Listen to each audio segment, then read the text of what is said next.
Decided I wanted to make a video on my rendering process. The first thing I do is I start to alter the drawing so that it looks like the way I want it to, and then I start the outlining process. Now I'm just kind of building out the body using big shapes in order to build up what I think are muscles and etc. Then I'm just going and refining my line work and adding in some base colors. Here I'm just continuing to look at my reference points and build up what I think would be more accurate anatomy. Flipping the canvas also helps me catch small errors, and it just makes the drawing look better. Now I'm just laying down the shadows and light and blending it in.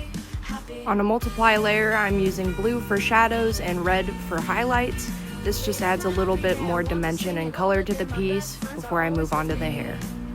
I'm starting to separate each chunk of hair, and I'm doing this to create a sense of volume using a lighter color, even though it'd probably be darker in reality.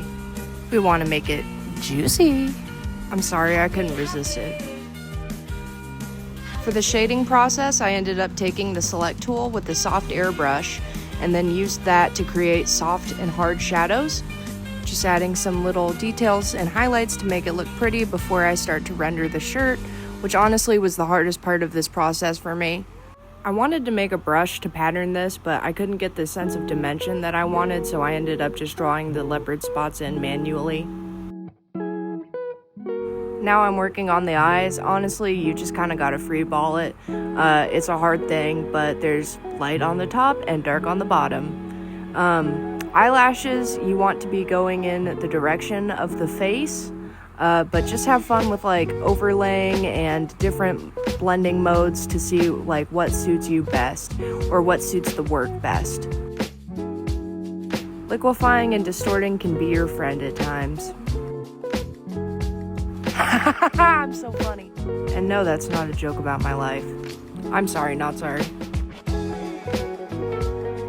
A trick to creating some more realistic looking eyebrows is to use a lighter shade in the middle of them, and then also use a shadow at the bottom of them, and then just erasing a little bit of the portion in the front and the very back. The front, the back.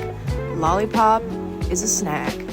I hope somebody appreciates this cringy sense of humor. I hope somebody appreciates it. I'm just putting darker shadows in the areas that are going to be the deepest in the lollipop, and then going to be reflecting light. And then after that, just doing a general light and darkness on the outside of it being reflected rather than focusing on the inside. For the tongue, it's important to use a saturated color towards the tip of it, and then the lighter parts are going to be less saturated and lighter, and the darker are going to be darker and more saturated. But you want to make sure that you keep everything in balance with your tones. Here's your bonus. You finished the video. Good job. Now, enjoy this.